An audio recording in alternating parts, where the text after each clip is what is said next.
We're talking with Bree Darling this morning. Good morning. Good morning. So you were originally in a band called Fanny, and there's been a little bit of a name change, and you guys are back, basically. Yes, it's our first record since 1974, which was the last of 5 Fanny albums, and we have regrouped, and the new band is called Fanny Walks the Earth. What made you guys get back together? I mean, obviously, you guys have kept in touch a little bit. Yes, we have. What made you decide? Okay, let's have another go around. You know, June called me. There was a tribute that was being paid to her in Northampton, in the area that she lives in. Mm-hmm. And she called me up after all this time, because we had still been in touch, and said, you want to come and play some Fanny songs, 3 Fanny songs. And, of course, I said yes, because I say yes to everything. And so Jean and I flew from California back to Massachusetts, and we did 3 Fanny songs. And somebody in the audience did an iPhone snippet. I posted it on Facebook. The record company president, Kurt Passage, saw the little snippet, and the deal was offered. And it wasn't all that quick, it didn't happen that fast. But, right. And we said, of course we want to do another record. Why not? I got to listen to it, and I'll tell you the truth. It's kind of funny when I'm taking a band that's been around for a while and compare it to quote unquote newer bands. I thought you guys the first track on the record sounds a little bit like Hole, but then you guys kind of settle into a little bit of the Runaways, and I don't know if you've heard of this artist, but Ashley Cleveland.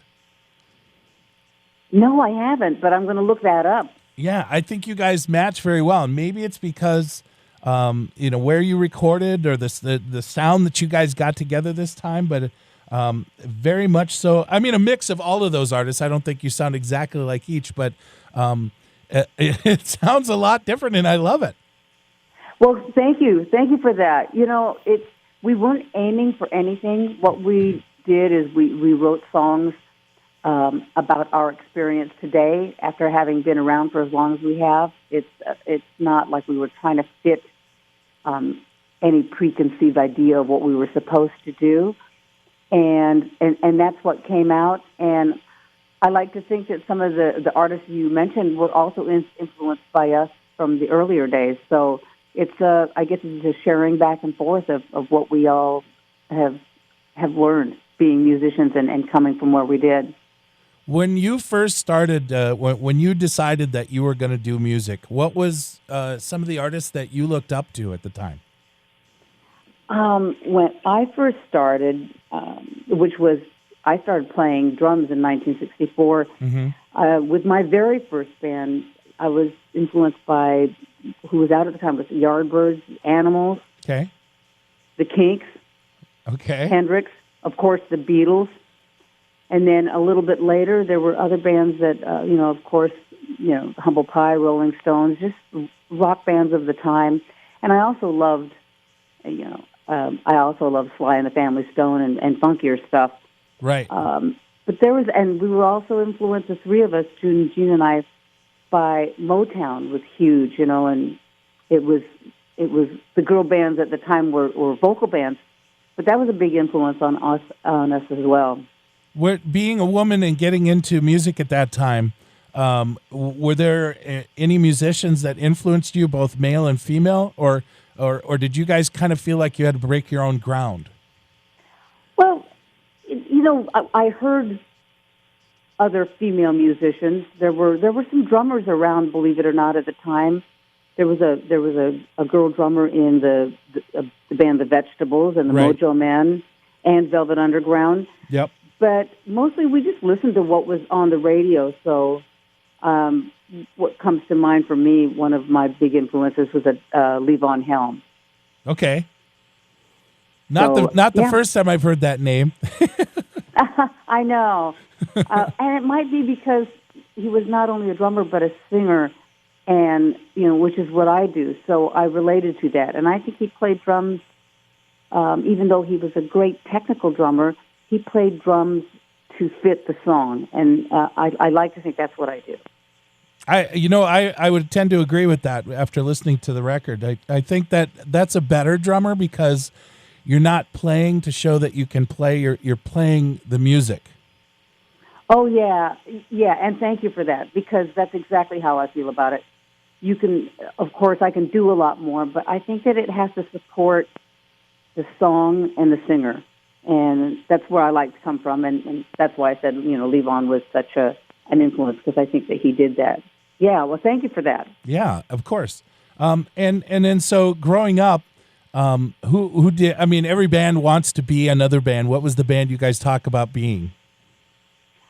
I don't remember wanting to be somebody else. I was pretty happy with what we were doing and who we were.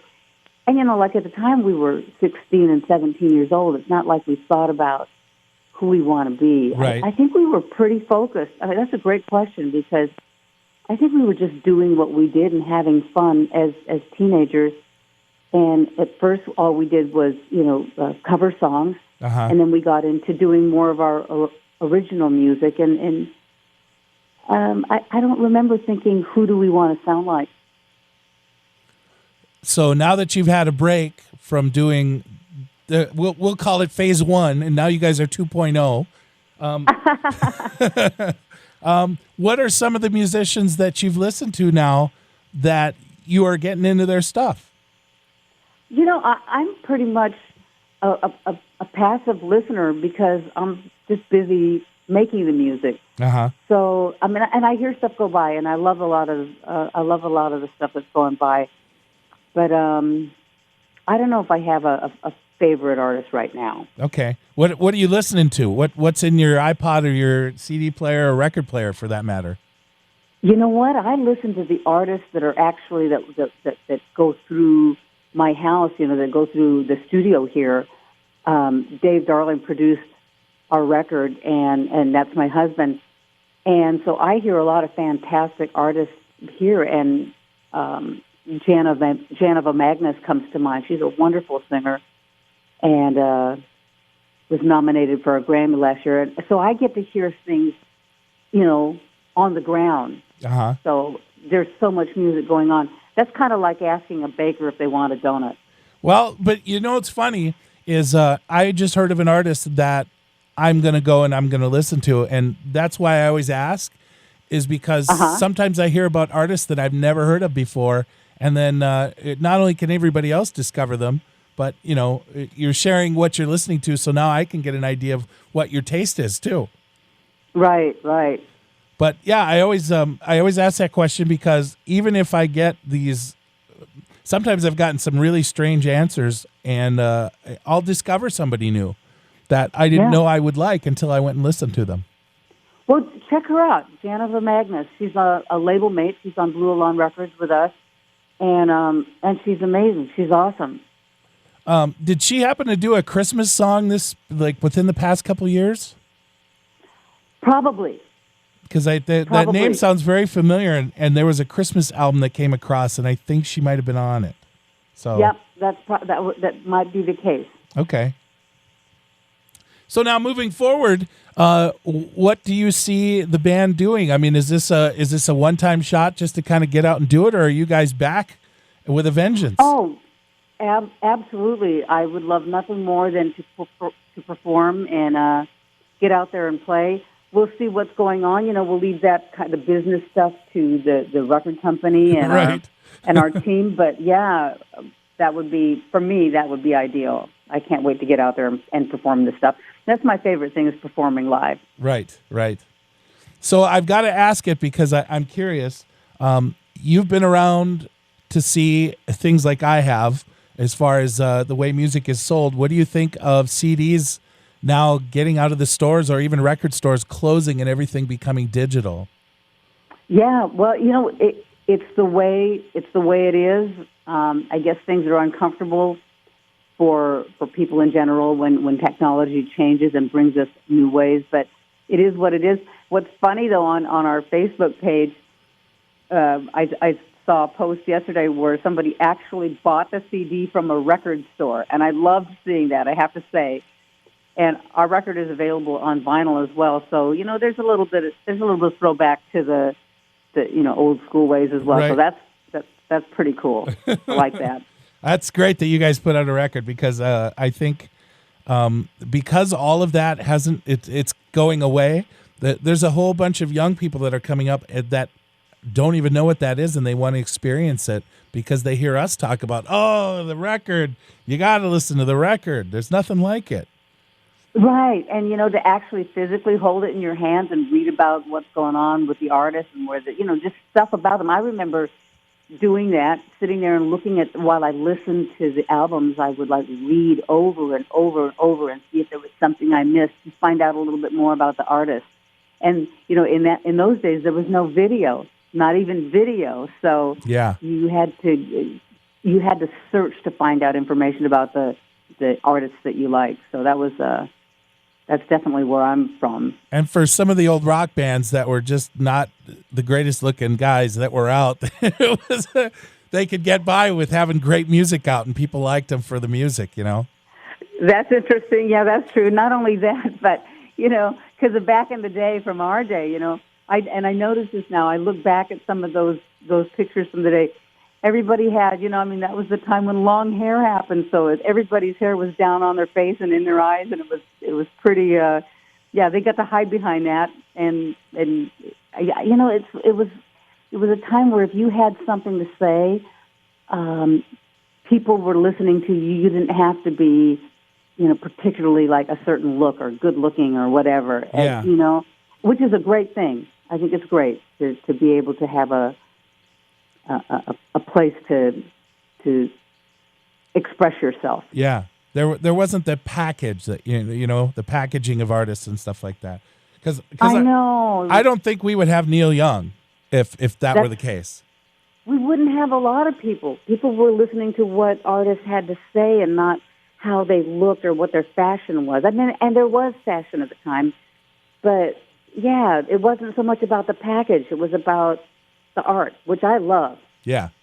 I think the internet has brought some of that back now. People can do what they want and put it out on their own and right. and not have to listen to what they're being told by producers and record labels and everything. So I think there's good and bad with everything. The only thing I don't like is, like you said before, there's no intimacy with the record anymore, that you can't read about it and learn about who's on it and who played what and who wrote it and what right. the lyrics are.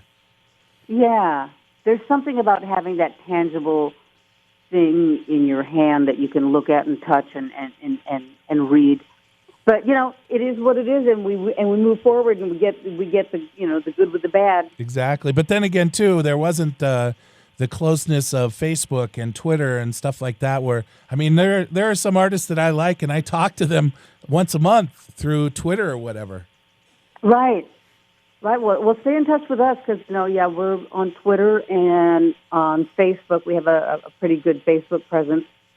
Go to Facebook, Fanny Walk the Earth, and also FannyWalkTheEarth.com is our website. But, we want to, be more intimate with the people that like our music. I try to answer every post that comes across our Facebook page, and I'm also hoping that I won't be able to because there'll be so many posts that's that'll be impossible. Right. And we're getting there. We're getting real close. It's pretty, with a lot of really nice opportunities. Doing a article in the LA Times. We've got something coming up on RollingStone.com.